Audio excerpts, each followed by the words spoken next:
सुबह का वक्त राव विला चंद्रशेखर जी से मिलने कुछ लोग आए हुए थे। वनराज ने उन्हें नीचे हॉल में बिठाया और चंद्रशेखर जी को बुलाने के लिए उनके कमरे की तरफ बढ़ गए। लावण्या किचन में कविता और सीता को समझा रही थी क्या क्या चीजें नाश्ते में बनानी हैं। अच्छा सुनो, आनंद के नाश्ते में मिर्च कम डाला करो, कल उसने ठीक से नाश्ता भी नहीं किया। ये क्या सब्जियां बाहर यूं ही पड़ी हैं, कंटेनर निकालो और उसमें रखो। खराब करने का इरादा है क्या? अपनी बात पूरी किया लावण्या किचन से बाहर निकल गई। कविता ने सीता की ओर देखकर पूछा, कोई ऐसा दिन बता दो जिस दिन इन्होंने खाने में कोई गलती न निकाली हो। जाने भी दो कविता, जब ये सिद्धि दीदी के बनाए खाने में कमियां निकाल सकती हैं तो हमारी क्या औकात। दीदी क्या कहा करती थी, कुछ लोग अपनी आदतों से मजबूर होते हैं, ध्यान न दिया करो इन बातों पर, चलो काम करो, सीता ने समझाते हुए कहा।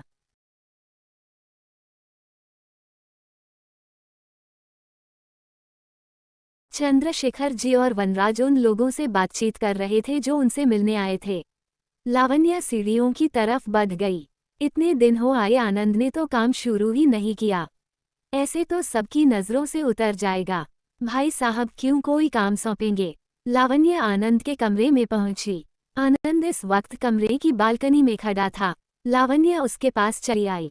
क्या बात है बेटा, क्यों खुद को कमरे में बंद रखा हुआ है? नीचे कुछ लोग आए हैं, तुम्हारे पापा और बड़े पापा से बात कर रहे हैं, तुम्हें भी उनके पास जाना चाहिए, देखना चाहिए क्या चल रहा है, क्या बातें हो रही हैं।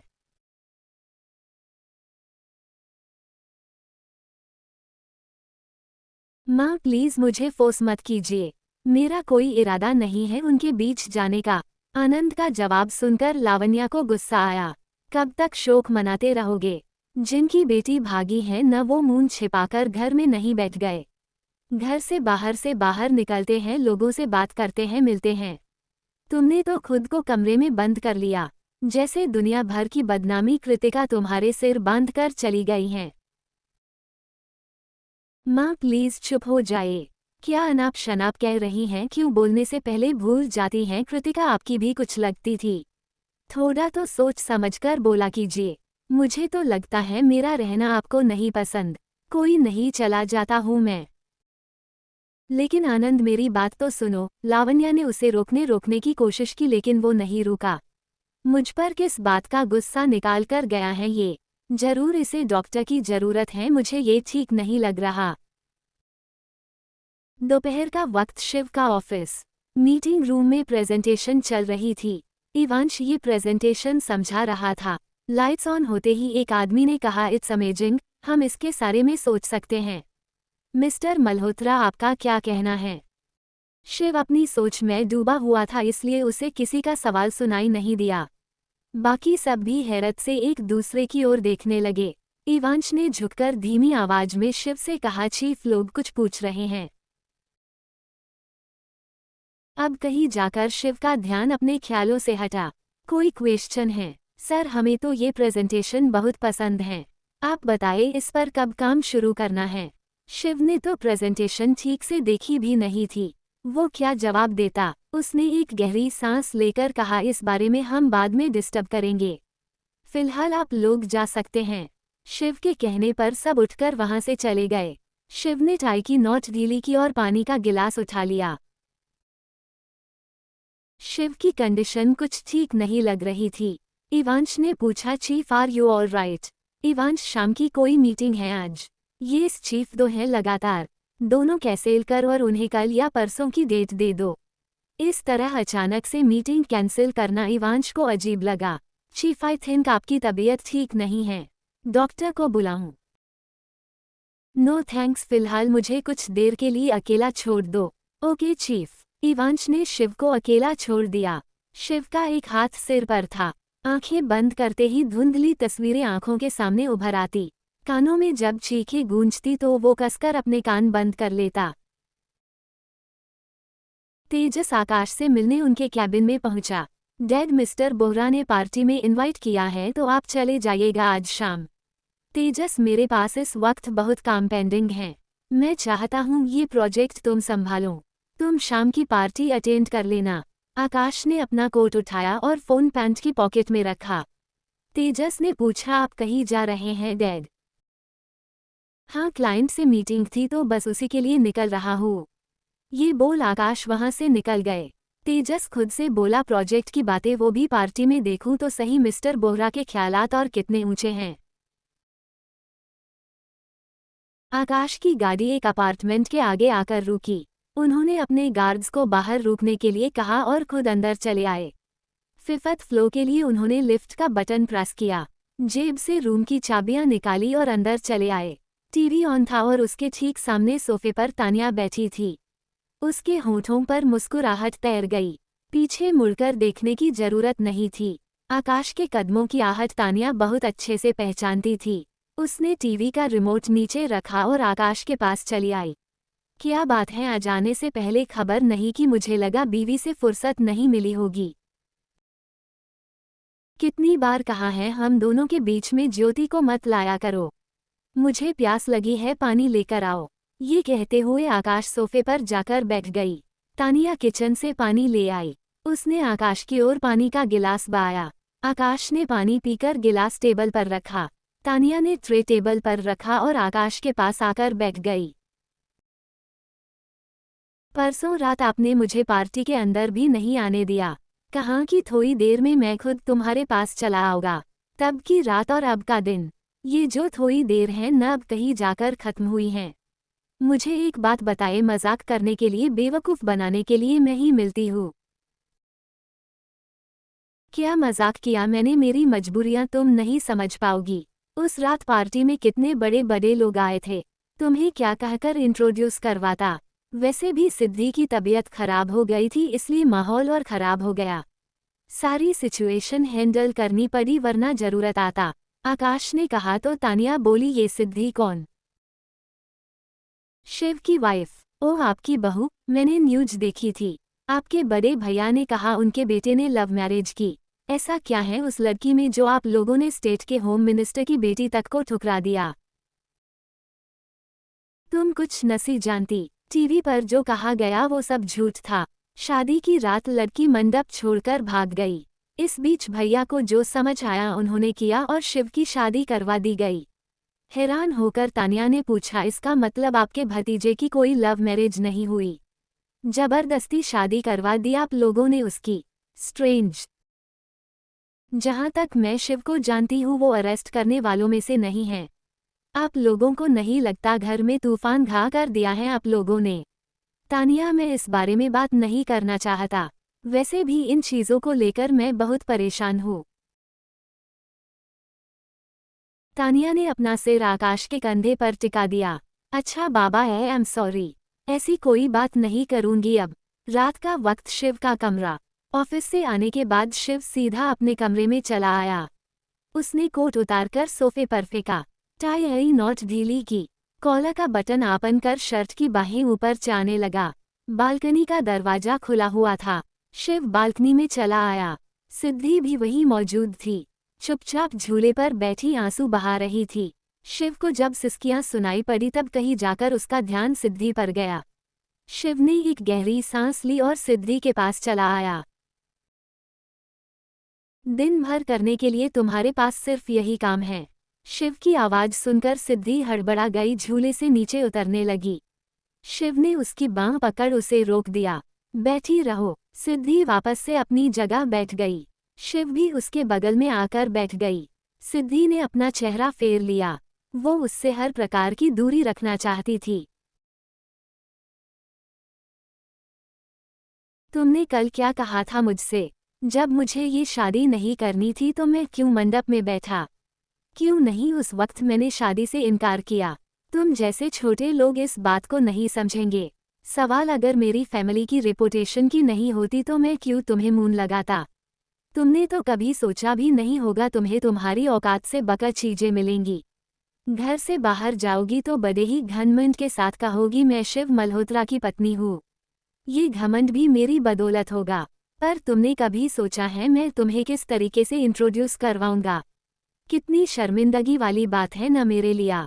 जहाँ एक से एक काबिल लड़की मुझसे बात करने के लिए तरसती हुई, वहीं मैंने तुम जैसी लड़की से शादी की जिसकी हैसियत मेरे सामने बैठने तक की नहीं है।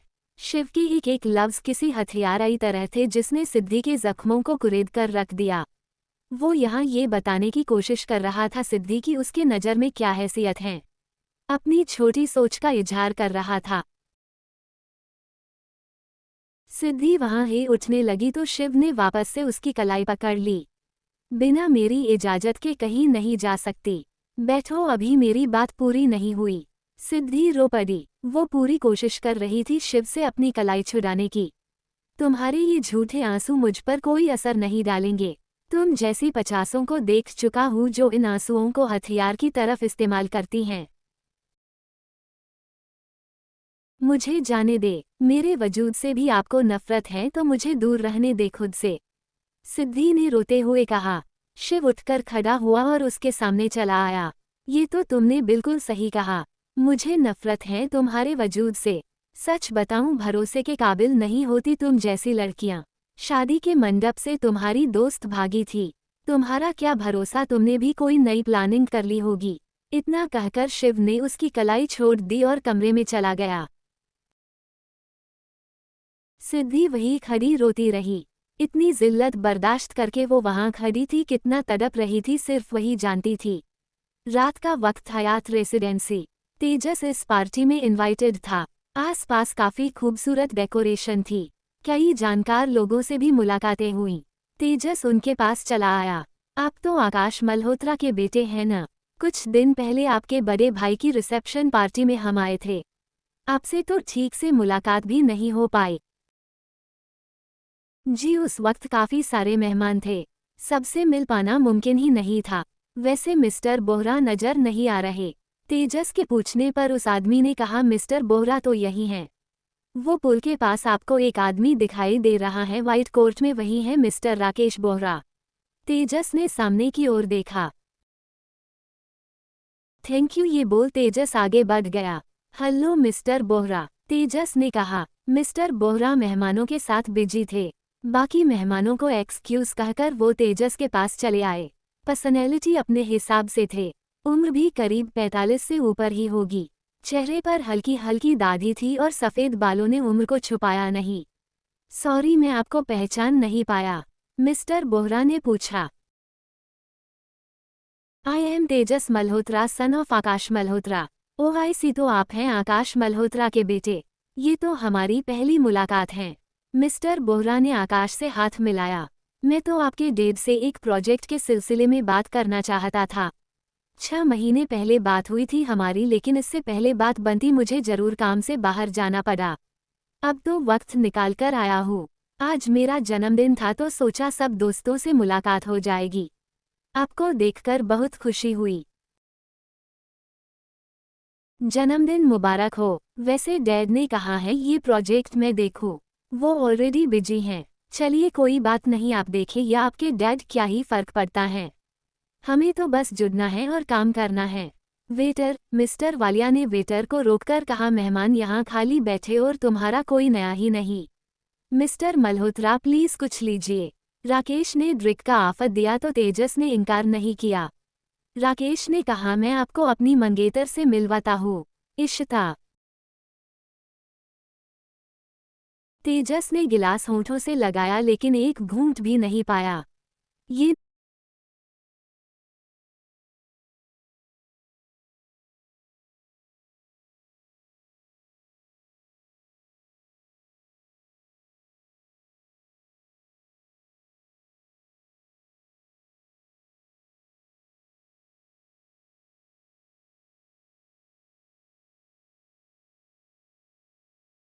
नाम उसके कानों में गूंजने लगा। इशिता, जो कि बाकी मेहमानों से बातें कर रही थी, राकेश की आवाज सुनकर मुस्कुराते हुए पलटी। ब्लैक कलर का खूबसूरत सा गाउन पहना हुआ था उसने। सारे बाल समेटकर कंधे के एक ओर किए हुए थे। चेहरे की खूबसूरती उसकी मुस्कुराहट से और ज्यादा बढ़ गई।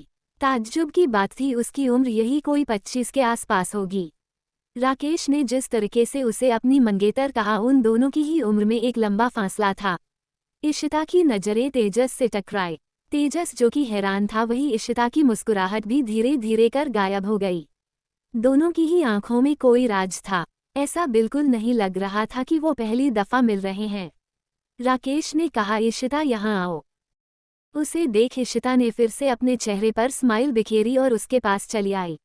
राकेश ने उसका हाथ थामा और होठों से चूमकर कहा, ये है मेरी मंगेतर इशिता। बहुत जल्द हम शादी करने वाले हैं। तेजस की सांसें बढ़ गई, मानो बिना हथियार उठाए ही उसका कत्ल कर दिया गया हो। उसकी एक गहरी सांस ली और खुद को नोमल किया। मुबारक हो आप दोनों को। राकेश को किसी ने आवाज दी तो उसने तेजस से कहा, आप जरा रुकिए, मैं बस अभी आता हूँ। राकेश के जाते ही तेजस भी वहां से जाने न लगा। तभी इशिता ने टोका, तेजस। तेजस ने अपनी आंखें बंद कर ली। जिन आवाजों को वो सीने में दफन कर चुका था, एक बार फिर वही आवाज उसके कानों में गूंज रही थी। तेजस, क्या हम बात कर सकते हैं? तेजस पलटकर बोला, शट अप, मुझे तुमसे बात करने में कोई दिलचस्पी नहीं। तेजस ने बड़ी ही बेरुखी से कहा और आगे बढ़ गया।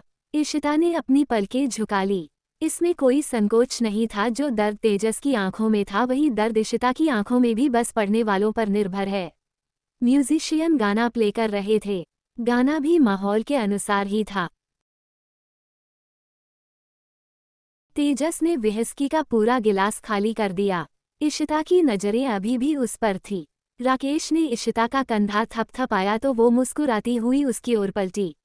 कहाँ खोई हुई हो, लेट्स डांस। राकेश ने उसकी तरफ अपना हाथ बढ़ाया तो इशिता ने थाम लिया। ये देख तेजस ने नजरें फेर ली। यहाँ उसे बिल्कुल भी अच्छा नहीं लग रहा था, मानो कलेजा जल रहा हो। Hello Mister Malhotra, would you like to dance with me? सामने ने तेजस को किसी लड़की ने डांस का ऑफर दिया।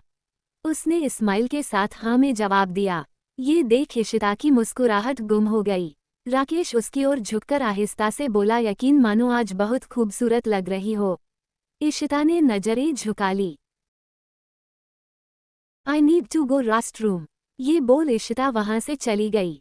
राकेश ने वेटर को रोककर पूछा, यहाँ एक साहब खड़े थे, कहाँ गए? मैंने नहीं देखा सर, वेटर ने कहा। राकेश तेजस को ढूंढ रहा था लेकिन वो कहीं भी नजर नहीं आया। इधर इशिता अपना गाउन संभाले एंट्रेंस गेट से बाहर निकली। सांसें उखड़ी हुई थी, मानो भागती हुई आ रही हो। उसने तेजस को गाड़ी में बैठे देखा। तेजस। इशिता उसकी गाड़ी की तरफ भागी लेकिन जब तक पहुंच पाती वो गाड़ी काफी दूर निकल चुकी थी।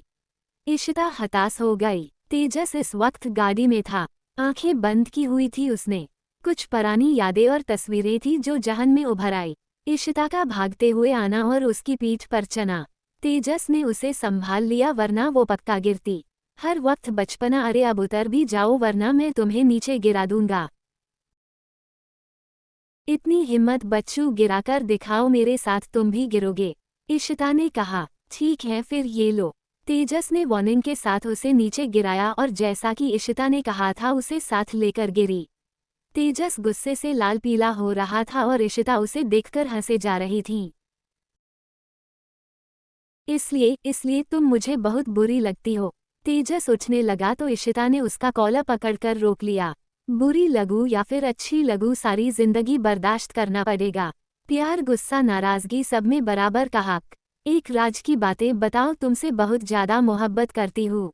जब हमारे बच्चे होंगे न तब भी इतनी ही शैतानियां करूंगी। ये बोल इशिता हंसने लगी। गाड़ी रुकते ही तेजस ने अपनी आंखें खोली। ड्राइवर ने कहा, सर हम घर पहुंच गए। तेजस ने कार का दरवाजा खोला और घर के अंदर चला आया। रात काफी हो चुकी थी। घर में हर कोई सोया हुआ था। तेजस नीचे वाले कमरे में पहुंचा जहां बार था। उसने लाइट्स ऑन की और शेल्फ से विस्की की बोतल उठा ली। आज सालों बाद वही चेहरा देखने को मिला जिससे वो रोजाना भाग रहा था।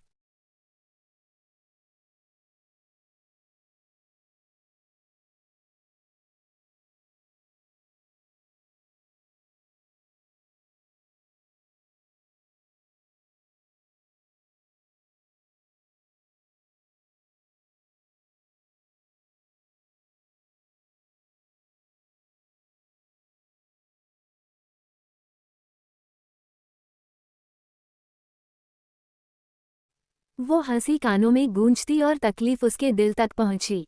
इनसे मिलिए मिस्टर मल्होत्रा, ये है मेरी मंगेतर इशिता। ये शब्द याद आते ही तेजस ने गिलास नीचे फेंक दिया। वही कुछ टूटने की आवाज सुनकर सिद्धि रुक गई। वो तो पानी लेने के लिए किचन की तरफ बढ़ रही थी। जिस तरफ से आवाज आई सिद्धि उस ओर बढ़ गई। आसपास कोई नजर नहीं आ रहा था। उसे सीढ़ियों से नीचे उतरी तो उसे लाइट्स जलती हुई नजर आई। सिद्धि उस रूम को देखकर चौंक गई। दीवार पर लगे शेल्फ में शराब की बोतलें इस तरह से सजी हुई थी जैसे कोई मेडल लगा हो। ये सब देखकर उसे चक्कर आ जाता, लेकिन उसने खुद को संभाल लिया। आईने से उसने तेजस को ड्रिंक करते देखा। इतनी रात गए तेजस यहाँ? क्या चाची को मालूम है इन्हें ड्रिंक करने की आदत है? सिद्धि कुछ देर यूं ही खड़ी होकर सोचने लगी। क्या मुझे उनके पास जाना चाहिए? नहीं, ये ठीक नहीं रहेगा। मुझे इन सब में नहीं पड़ना चाहिए। सिद्धि वहां से वापस लौट गई। तेजस को एहसास नहीं था, उसकी आंखों से आंसू बह रहे थे। सिद्धि अपने कमरे में लौट आई। कमरे में शिव नहीं था, इसलिए वो खुलकर सांस ले सकती थी। वैसे भी वो कहीं भी रहे, सिद्धि उसके लिए फिक्रमंद नहीं होती थी और शायद होना भी नहीं चाहिए। उसकी मौजूदगी से गैर मौजूदगी भली थी, कम से कम सिद्धि तानों से तो बच जाती थी। रात काफी हो चुकी थी। इशिता अपने कमरे में आईने के सामने बैठी थी। पार्टी से लौटने के बाद उसने अभी तक ड्रेस भी चेंज नहीं की थी। हाथ में एक रॉकेट था। इशिता ने बड़े प्यार से उसे खोला। तेजस और उसकी तस्वीर थी उसमें। धोखेबाज, फ्रेबी, मतलबी और न जाने क्या क्या नाम दिए होंगे तुमने मुझे।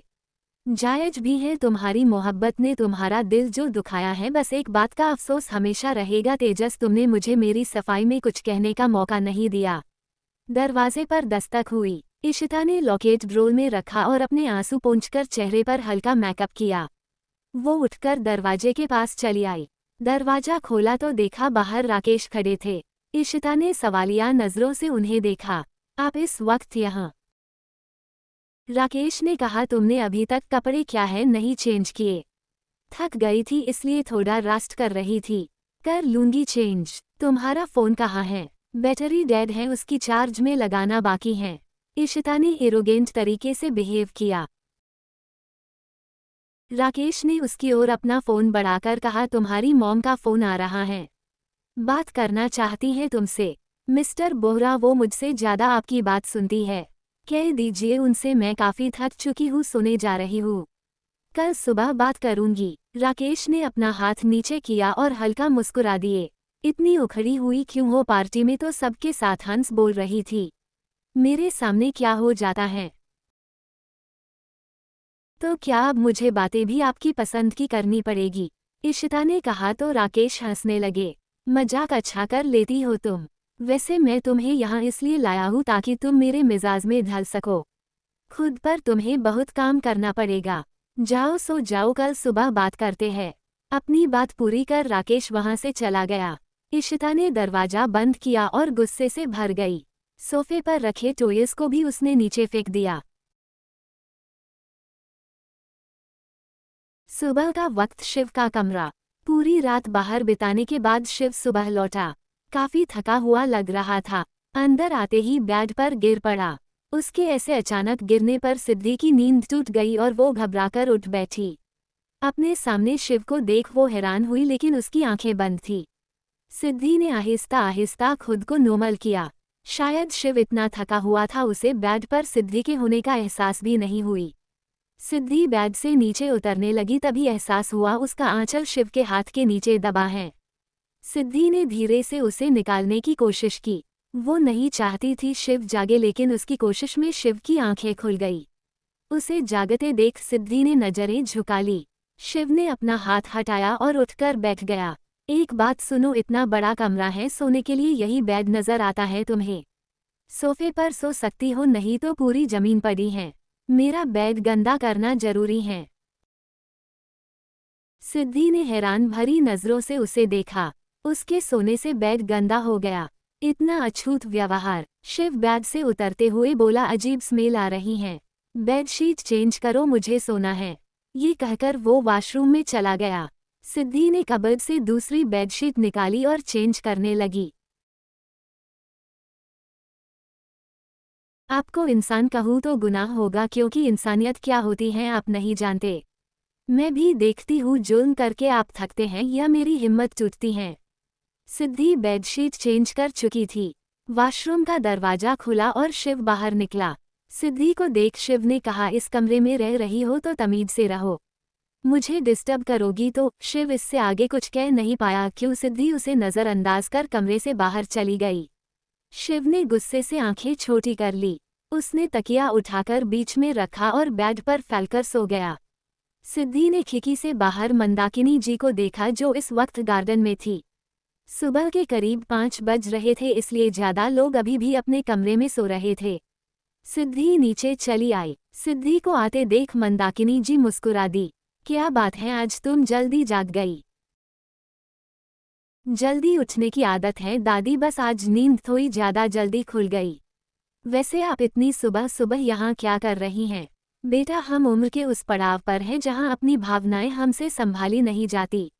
कभी कभी तो हमारी नींद ही गायब हो जाती हैं, पता ही नहीं चलता और सारी रात जागते रह जाते हैं। पर दादी, ऐसी कोई दिक्कत है तो आपने डॉक्टर को क्यों नहीं दिखाया? डॉक्टर का तो नाम मत लो बेटा, उनका बस चले तो सुबह से शाम तक कहे दवायां खाते रहो और मुझे ये बिल्कुल पसंद नहीं। सिद्धि उनकी बातों पर मुस्कुरा दी। मेरे पापा को भी दवा खाना पसंद नहीं, वो तो मैं जिद करती थी नहीं तो माहिरा। ये माहिरा कौन है? मेरी छोटी बहन, सिद्धि ने कहा। मंदाकिनी जी बोली, इतना सब हो गया, तुम्हारे परिवार के बारे में जानने का मौका ही नहीं मिला। आओ बैठकर बात करते हैं। सिद्धि उनके साथ गार्डन में रखे सोफे के पास चली आई। बताओ बेटा, कौन कौन है तुम्हारे घर में? पापा और एक छोटी बहन है और कोई नहीं। माँ तो काफी सालों पहले छोड़कर चली गई। तब से पापा ने ही हमारा ख्याल रखा और माँ के जाने के 2 साल बाद ही पापा का एक्सीडेंट हो गया। उसके बाद से वो कभी चल नहीं पाए। मंदाकिनी जी सिद्धि के कंधे पर हाथ रखकर बोली, उसके बाद क्या बेटा? मतलब घर की जिम्मेदारियां और बाकी सब? शहर में जमीन है इसलिए वहां से किराया मिलता है। नैनीताल में भी अच्छी जमीन है। मौसम के हिसाब से फूल या फल लगाते हैं तो उससे एक इनकम हो जाती है। पापा कर्नल थे, दोबारा ड्यूटी कभी ज्वाइन नहीं कर पाए। सरकार की तरफ से एक चेक मिला मानो उन्होंने एक एहसान किया हो। मैंने फैसला लिया, घर की जिम्मेदारियां मैं संभालूंगी। नर्मदा आंटी बहुत अच्छी हैं, बेटी की तरह हमेशा माना उन्होंने। अगर बाहर जॉब करती तो मुझे पाई छोनी पति। उन्होंने मुझे पाई नहीं छोने दी और मेरी पाई का पूरा खर्च उठाया। मुझे एहसान लेना नहीं पसंद, इसलिए आंटी ने मेरे फेवर में मुझे काम दिया। मैं सुबह शाम उनके घर में कुकिंग करने लगी। इससे तो अपने घर की ज़रूरतें भी पूरी कर पाती थी और पाए भी। मेरी जिद थी इसलिए आंटी ने मुझे काम करने दिया और मालूम है आपको, जो एक आम कुक की सैलरी होती है आंटी मुझे उससे डबल दिया करती। दादी, आपको बुरा न लगे तो एक बात कहना चाहूँगी। कृतिका बहुत अच्छी लड़की है। उस रात क्या हुआ क्या नहीं मुझे नहीं मालूम। मैंने बचपन बिताया है उसके साथ। कहीं न कहीं कोई चूक हुई है। मंदाकिनी जी नजरें फेरकर बोली, बेटा तुम्हारे लिए और इस घर के लिए यही अच्छा है कि उस लड़की का नाम तुम दोबारा मत लो। अब मैं घर तुम्हारा है और तुम्हें यहाँ पूरी जिंदगी बितानी है। मैं उम्मीद करूंगी तुम हम लोगों का भरोसा नहीं तोड़ोगी। इस घर को अपना समझो और शिव के दिल में अपनी जगह बनाने की कोशिश करो। सिद्धि खामोश रही, नजरें झुकी हुई थी उसकी। किसके दिल में जगह बनाए वो जिसके पास दिल ही नहीं। सिद्धि सिवाय शिव से नफरत के और कुछ नहीं कर सकती थी क्योंकि वो सिर्फ नफरत के काबिल हैं। ज्योति नीचे आई तो गीता ने उसे इन्फॉर्म किया, मैडम तेजस सर नीचे बार में हैं। मुझे लगता है रात से वो वहीं पर हैं। ज्योति ये सुन हैरान हुई और वो तेजस के पास चली आई। टेबल पर सिर टिकाकर तेजस सो रहा था। जमीन पर कांच का गिलास भी टूटा हुआ था। ज्योति ने तेजस को हिलाते हुए कहा, तेजस तेजस उठो, तेजस आंखें खोलो।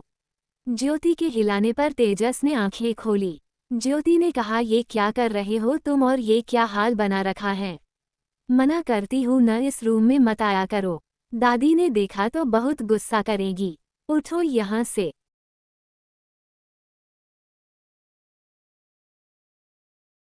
आप जाएं मॉम, मैं आ जाऊंगी।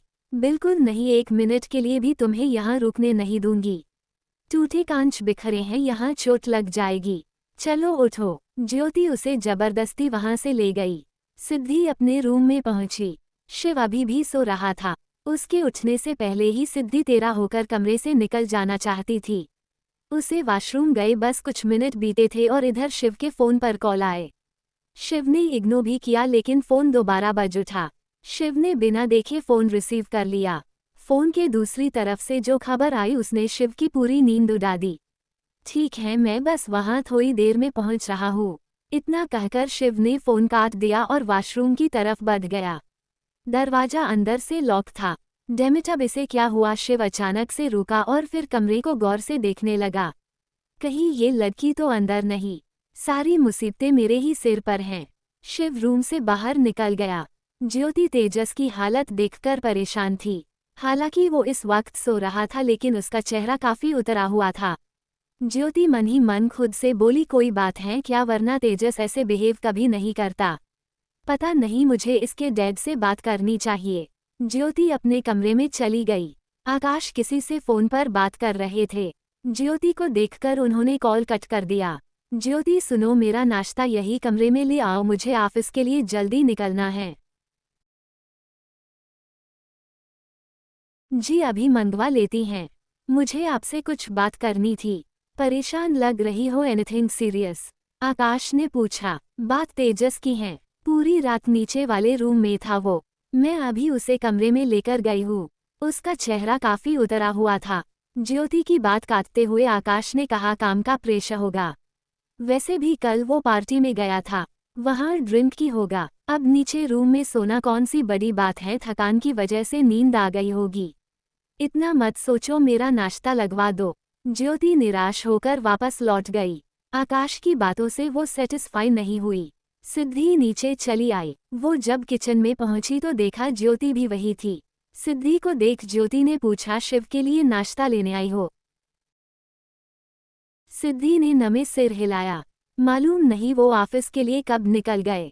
अजीब बात है, कम से कम तुम्हें तो खबर करनी चाहिए। पता कब उसकी ये आदतें सुधरेंगी। गीता, तेजस का नाश्ता उसके कमरे में दे आना। ज्योति जाने लगी तो सिद्धि ने टोका, चाची मुझे कुछ बात करनी थी तेजस के बारे में। ज्योति ने नासमझी से पूछा, तेजस के बारे में क्या बात करनी थी? चाची, मैंने उन्हें कल रात नीचे वाले रूम में देखा था, वो ड्रिंक कर रहे थे। काफी परेशान भी लगे। उस वक्त मैंने उनसे बात नहीं की। आप इस बारे में जानती हैं? पता नहीं बेटा क्या बात है, मैं भी परेशान हूँ। वो सब कुछ अपने दिल में रखता है, कुछ बताता ही नहीं। बाहर से आकाश की आवाजें सुनाई पड़ी। ज्योति बाहर चली गई। गीता नाश्ते की ट्रे लेकर जाने लगी तो सिद्धि ने कहा, इसे तुम रहने दो, मैं ले जाऊंगी। आप क्यों मेहनत कर रही भाभी? मैं ले जाती हूँ ना, गीता ने कहा। सिद्धि उसके हाथों से ट्रे लेकर बोली, मेहनत करना मेरी आदत भी है और मेरा शौक भी। तुम दूसरा काम देखो, मैं ले जाती हूँ। सिद्धि नाश्ते आई ट्रे लेकर तेजस के कमरे में पहुंची। उसने दरवाजा नॉक किया। तेजस ने पलटकर देखा तो सिद्धि अंदर चली आई। चाची ने आपके लिए नाश्ता भिजवाया है। भाभी, घर में बहुत से सर्वेंट हैं, आप क्यों ये सब काम कर रही है? मत किया कीजिए, बिग ब्रो को ये सब अच्छा नहीं लगेगा। क्या फर्क पड़ता है, आपके भैया को मैं भी अच्छी नहीं लगती। ये कहते हुए सिद्धि ने ट्रे टेबल पर रख दिया। तेजस ने पूछा, क्या बिग ब्रो से फिर से आपका झगड़ा हुआ है? सिद्धि ने चेहरे पर हल्की मुस्कुराहट बिखेरी। मैं कोई बंद किताब नहीं, मेरी जिंदगी तो सबके सामने जाहिर है। आप बताइए, आपको किस बात ने परेशान कर दिया? मैं कुछ समझा नहीं भाभी, आप कहना क्या चाहती हैं? तेजस ने कहा। सिद्धि थोड़ा सोचकर बोली, तेजस मैं समझती हूँ इस बात को, इंसान के अपने पर्सनल इशू होते हैं। हमें किसी की निजी जिंदगी में दखलंदाजी करने का कोई हक नहीं। पर जब कल रात आपको रोते देखा तो मैं खुद को सवाल करने से रोक नहीं पाई। ऐसी कोई बात है जिसने आपको परेशान करके रख दिया? तेजस को थोड़ी हैरानी हुई लेकिन उसने बात से मुकरना भी उचित समझा। मैंने कल रात ड्रिंक की थी भाभी। मुझे नहीं मालूम आप क्या कह रही हैं, वैसे भी मुझे किसी तरह की कोई परेशानी नहीं। आंखें झूठ नहीं बोलती तेजस, और इस वक्त आपकी आंखें आपकी जुबान का साथ नहीं दे रही। सिद्धि ने कहा। तेजस ने सख्त लहजे में कहा, भाभी आप बहुत समझदार हैं, लेकिन जरूरी नहीं आप सबई आंखें पढ़ सके। इतनी ही हुनरमंद हैं तो अपने पति की आंखें पढ़िए। मेरी जिंदगी है और मुझे नहीं लगती अपनी जिंदगी का किस्सा हर किसी को सुनाता फिरूं। आप प्लीज मुझे अकेला छोड़ दीजिए। ये बोल तेजस पलटकर खड़ा हो गया। सिद्धि को बुरा लगा। तेजस ने आज से पहले कभी इस तरह से बात नहीं की थी उससे। मैं कुछ ज्यादा ही पर्सनल हो गई थी। I am sorry. ये बोल सिद्धि वहां से चली गई। तेजस तुरंत पीछे की ओर पलटा। सिद्धि वहां से जा चुकी थी। तेजस ने सिर पर हाथ रख लिया। ओह गॉड, मैंने क्या किया? अपना गुस्सा भाभी पर क्यों निकाला? तेजस को रियलाइज हुआ जो उसने अभी अभी किया वो गलत था। सही कहते हैं, कमान से निकला हुआ तीर और जुबान से निकले हुए शब्द वापस नहीं लौटते। सुबह का वक्त, दक्ष का कैबिन। दक्ष इस वक्त मैनेजर से बात कर रहा था। उसने फाइल वापस करते हुए कहा, आप आईटी डिपार्टमेंट से बात कीजिए। ये प्रॉब्लम जितनी जल्दी शॉर्ट आउट हो उतना अच्छा है। जी सर, मैं बात कर लूंगा। मैनेजर फाइल लेकर कैबिन से बाहर निकल गया। शिखा इस वक्त जेनी के साथ उसके कैबिन में थी। वो तो बस अपने डाउट क्लियर करने आई थी, लेकिन जेनी की बातों ने उसे और भी ज्यादा हैरान कर दिया। जेनी ने शिखा को अपने लैपटॉप में कुछ पिक्चर्स दिखाए। ये देखो, ये बिल्डिंग सर की हैं। सीनियर स्टाफ को यहाँ रहने के लिए अपार्टमेंट दिया जाता जब तक वो इस ऑफिस में काम करते हैं। वैसे इस तरह की बिल्कुल तुम्हें हर उस शहर में दिखाई देगी जहाँ सर के ऑफिस का ब्रांच है। Jenny, are you sure? नहीं, मेरा मतलब है कि कोई ऐसी जगह भी होगी न जहाँ सर के कुछ सीनियर स्टाफ रहते हो। मैं कहना चाह रही हूँ कि जैसे बड़े सर के सेक्रेटरी जो इतने सालों से उनके साथ रह रहे हैं। शिखा ने कहा। तो मैं तुम्हें और क्या समझा रही हूँ? यही वो बिल्डिंग है जो यहाँ काम करने वाले सीनियर स्टाफ को अलॉट की जाती हैं। जेनी अभी भी अपनी बात पर डटी हुई थी। शिखा ने अपने फोन में कुछ पिक्चर्स निकाली। अच्छा, तुम इस पिक्चर को देखो। क्या इसे पहचानती हो? जेनी मुस्कुरा दी। ऑफकोर्स, दक्ष सर का फार्म हाउस है। ऐसे बहुत से फार्म हाउस हैं इस शहर में सर के। मुझे ये याद है क्योंकि दक्ष सर की एक फाइल रह गई थी और मैं वो लौटाने के दिन गई थी। तुम्हें पता है इस घर का इंटीरियर डिज़ाइन कितना खूबसूरत है? मुझे तो ये एक सपनों के महल जैसा लगा। एक बात बताओ, तुम इन सब के बारे में क्यों पूछ रही हो?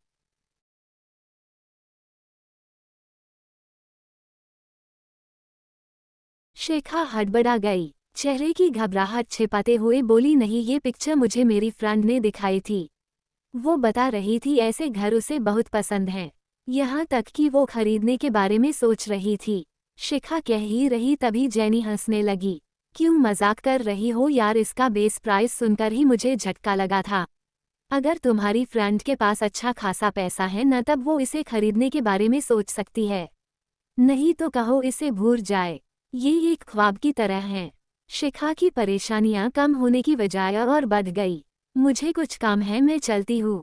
ये बोल शिखा बाहर चली आई। कदम भी उठाए नहीं जा रहे थे। वो फार्म हाउस दक्ष सर का है, फिर उन्होंने मुझे क्यों दिया? वो तो अपने किसी स्टाफ को रहने के लिए ऐसा घर नहीं देते, फिर मैं क्यों? कहीं तो कुछ गड़बड़ में। शिखा का ध्यान नहीं रहा और अपनी ही बातों में फंसकर वो सामने से आ रहे शख्स से टकरा गई। घबराहट की वजह से उसने अपनी आंखें बंद कर ली। आहिस्ता आहिस्ता जब आंखें खोली तो देखा दक्ष उसे संभाले खड़ा था। पल भर के लिए वो उसकी नज़रों में गुम हो गई। दक्ष के चेहरे पर भी इस वक्त सुकून था। आसपास गुजर रहे स्टाफ भी उन्हें देखकर रुक गए। एक लड़की तो इतनी शॉक्ड हुई उसके हाथ में पकड़ी फाइल नीचे गिर गई। दक्ष और शिखा दोनों की नज़रें एक दूसरे से हटीं। शिखा संभलकर खड़ी हुई और तुरंत दक्ष से दूर हो गई। दक्ष अपना कोट ठीक करते हुए बोला, संभलकर चला करो, हर बार कोई संभालने के लिए नहीं मिलेगा। ये बोल दक्ष आगे बढ़ गया। शिखा वहां मौजूद लोगों को देखकर काफी एम्बेरेस्ड हुई। वो तुरंत अपने कैबिन की तरफ बढ़ गई। शाम का वक्त राओविला। सिद्धि माहिरा से फोन पर बात कर रही थी। सिद्धि को कहने का बहुत ही कम मौका मिलता क्योंकि माहिरा की बातें खत्म ही नहीं होती। दी, आप बिलीव नहीं करोगी, मैंने अपनी फ्रेंड्स को जब जीजू के बारे में बताया तो सब मुझसे इतने सवाल करते हैं कि मैं क्या बताऊं, वो कैसे हैं, बात कैसे करते हैं, उनकी पर्सनैलिटी और भी बहुत कुछ। माहिरा की किसी भी बात का सिद्धि जवाब नहीं दे पाई। क्या ही कहती, उससे अपनी जिंदगी की कौन सी सच्चाई बताती। सिद्धि उसे चुप कराते हुए बोली, माहिरा बस भी करो अब। अच्छा मैं फोन रखती हूँ, मुझे कोई बुला रहा है। इतना कहकर सिद्धि ने फोन काट दिया। सिद्धि ने अपनी आंखें बंद कर ली। उसने खुद के आंसुओं पर नियंत्रण रखा। वैसे भी वो इन सवालों से उसे रोज सामना करना था। सिद्धि घर के अंदर चली आई। सिद्धि ने दानिश से पूछा, क्या आपके बड़े सर आ गए? मैंने बाहर उनकी गाड़ी देखी है। सर तो स्टडी रूम में गए हैं। आपको कुछ काम था? नहीं, मैं खुद देख लूंगी। ये बोल सिद्धि आगे बढ़ गई। वो स्टडी रूम में पूछी, दरवाजे पर पहुंचकर वो रुक गई। शायद हिचकिचा रही थी। सिद्धि ने एक गहरी सांस ली और दरवाजा नोक किया। अमर जी किताब के पन्ने पलटते हुए बोले, कम इन। सिद्धि अंदर चली आई। अमर जी ने पायलों की आवाज सुन तो पलट कर देखा। सिद्धि को देख उन्होंने पूछा, तुम हुआ, कुछ काम था? अगर आपकी इजाजत हो तो थोड़ा वक्त ले सकती हूँ आपका। कुछ बात करनी है। हाँ क्यों नहीं, आओ बैठो। अमर जी ने सिद्धि को बैठने के लिए कहा और खुद भी सोफे पर आकर बैठ गए। अमर जी इंतजार में थे कि वो कुछ कहेगी, लेकिन सिद्धि शायद अपनी बात से घबराई हुई थी। अमर जी ने कहा, बेटा तुम्हें डरने की जरूरत नहीं है। तुम बेझिझक मुझसे अपनी बात कह सकती हो। मुझे अपने पिता की तरह समझो। वैसे भी अब हम उसी रिश्ते में हैं। पापा मैं नहीं जानती मेरी बातें आपको सही लगेंगी या नहीं, लेकिन मैं भी कहना चाहूंगी। मैं जॉब करना चाहती हूँ। सिद्धि ने बड़ी मुश्किल से अपनी बात पूरी की। कहते हुए उसे डर भी लग रहा था। वो इंतजार में थी, आखिर उसे क्या सुनने को मिलेगा। अमर जी ने कहा, जॉब करना चाहती हो पर क्यों? ताकि मैं अपनी फैमिली की रिस्पॉन्सिबिलिटी उठा सकूं। मेरा बाप मेरी बहन मेरी रिस्पॉन्सिबिलिटी हैं। सिद्धि की बात पर अमर जी ने कहा, तुम्हारी रिस्पॉन्सिबिलिटी अब शिव की रिस्पॉन्सिबिलिटी है। मुझे लगता है ये जिम्मेदारी उसे उठानी चाहिए। सिद्धि ने नजरें उठाए। नहीं पापा, अब तक ये जिम्मेदारियां मैं उठाती आई हूँ। मैं अपने कंधों का बोझ किसी और पर नहीं डालना चाहिए। जानती हूँ अब मुझे आप लोगों से इजाजत लेनी पड़ेगी। मैं बड़ी उम्मीद के साथ आपके पास आई हूँ। आप मुझे निराश नहीं करेंगे। सिद्धि की बात पर अमर जी ने थोड़ा गौर किया। तुम्हारी एजुकेशन कितनी है? Bachelor of business administration. कहीं काम करने का एक्सपीरियंस है? सिद्धि ने इस बार नमे सिर हिलाया। प्रोफेशनल तरीके से उसने बाहर कभी काम नहीं किया। अमर जी ने कहा, मेरी कंपनी में जॉब करोगी? सिद्धि ने नमे सिर हिला दिया। नहीं, मैं जॉब अपनी मेहनत से पाना चाहती हो, किसी की रिकमेंडेशन पर नहीं। तुम इस शहर को जानती नहीं। कभी बाहर जॉब भी नहीं किया, फिर कैसे ढूंढोगी? और सबसे बड़ी बात, अमर मल्होत्रा की बहू इस तरह जॉब सर्च करने जाएगी तो आए दिन न्यूज वाले एक नया तमाशा खड़ा करेंगे। इन सभी दलीलों यूं कोई शक नहीं था। सिद्धि भी इस सच्चाई से वाकिफ थी। अमर जी ने आगे कहा, बेटा मेरा मकसद तुम्हारी खुददारी को ठेस पहुंचाना नहीं है। तुम्हारी सोच जानकर मुझे खुशी हुई। तुम मेरा फेवर नहीं लेना चाहती, मैं भी आगे बढ़कर मदद नहीं करूंगा। अमर जी ने टेबल पर रखा लैपटॉप सिद्धि की ओर खिसकाया। मेरी कंपनी की प्रोफाइल खोलो। कई सारी वैकेंसी हैं। जिस पोस्ट के लिए तुम खुद को सुटेबल समझो उसके लिए अप्लाई करो। इंटरव्यू एचआर टीम लेती हैं। हम किसी को स्पेशली हायर नहीं करते। अपनी काबिलियत जाहिर करने का इससे अच्छा मौका नहीं मिलेगा तुम्हें। अपनी बात पूरी कर अमर जी उठकर वहां से चले गए। सिद्धि लैपटॉप की तरफ देख रही थी। उन्होंने रास्ता दिखा दिया था उसे, लेकिन चलना सिद्धि को था। वहीं दूसरी तरफ शिव अपने कैबिन से निकलकर ऑफिस के ग्राउंड फ्लोर पर पहुंचा। उसके गार्ड्स की टीम भी उसके साथ थी। वहीं से लिफ्ट उन्हें ग्राउंड फ्लोर के नीचे ले गई। रूम काफी सिस्टमेटिक तरीके से डिजाइन था। दरवाजा खुलते ही वो सभी अंदर दाखिल हुए। रिजवान शिव के पास चला आया। Good evening sir. इसने मुंह खोला। बहुत टॉर्चर किया हमने सर। सारी बातें बताई इसने, लेकिन उस आदमी का नाम नहीं बता पाया जिसने इसे ये सब करने को कहा। उससे पहले ही बेहोश हो गया। क्या बताया इसने? सर इसी आदमी ने आपको ड्रिंक सर्व की और उसमें ड्रग्स भी इसी ने मिलाया था। आपको मारने के ऑर्डर मिले थे। इससे पहले ये ड्रग का डोज और ज्यादा बात, आप उठकर पार्टी से चले गए। ये तो आपका पीछा करते करते उस फ्लोर पर भी पहुंचा था जहां आप ठहरे थे। उसी फ्लोर पर कुछ गार्ड्स तैनात थे जिनसे डरकर मैं वापस भाग गया, वरना इसका मकसद था आपको खत्म करना। ये तुम्हारे हाथ कैसे लगा? शिव के ये पूछने पर इवांश ने कहा, इसका जवाब मैं आपको देता है। सबसे पहले तो हमने पता लगवाया उस रात बार काउंटर का काम कौन लोग संभाल रहे थे।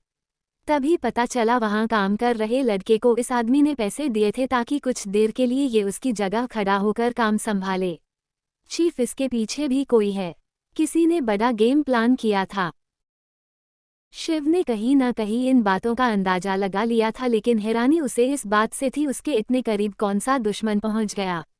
शिव ने एक गहरी सांस भरकर कहा, जब तक ये उस आदमी का नाम न बता दे ये मरना नहीं चाहिए। ऐसा ही होगा सर, ये बोल रिजवान साइड सट गया। जिस आदमी को उन्होंने चेयर से बांधा था वो इस वक्त बेहोश था।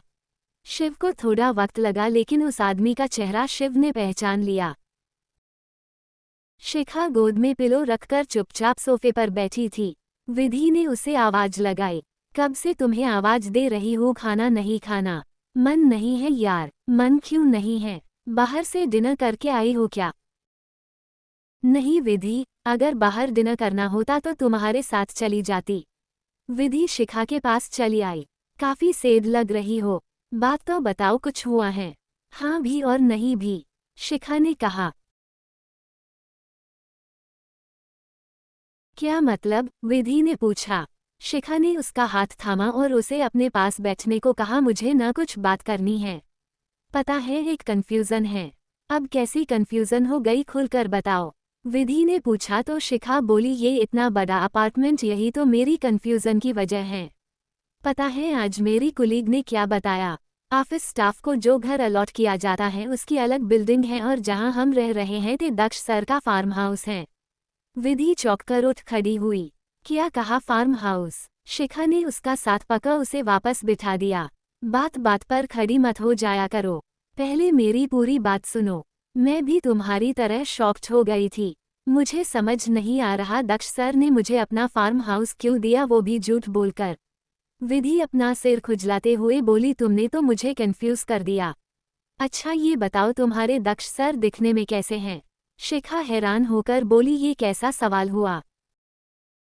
अरे तो मैंने कौन सा गलत सवाल पूछ लिया? यही तो पूछ रही हूँ, दिखने में कैसे हैं? दिखने में तो अच्छे हैं, पर्सनैलिटी भी काफ़ी अच्छी है। शिखा की बात पूरी करते हुए विधि बोली, मतलब कि गुड लुकिंग और चार्मिंग भी हैं। हाँ है, लेकिन इन सब के हमारे कन्फ्यूज़न का क्या मतलब? मतलब है शिखा। अच्छा तुम ये बताओ वो तुम्हें देखते कैसे हैं? विधि की इस बात पर शिखा चिढ़ गई। क्यों मुझे ऐसे सवालों से इरिटेट कर रही हो? इरिटेट नहीं कर रही, बस अपना शक दूर कर रही हूँ। तुम्हें देखते कैसे हैं, तुम्हें ट्रीट कैसे करते हैं, इन सभी बातों से पता चलता है तुम उनके लिए कितनी स्पेशल हो। तुम्हारे लिए इतना फेवर करना, कहीं इसका मतलब ये तो नहीं तुम्हारे सर को तुमसे? इससे पहले विधि अपनी बात पूरी करती शिखा ने अपने हथेली से उसका मुंह बंद कर दिया।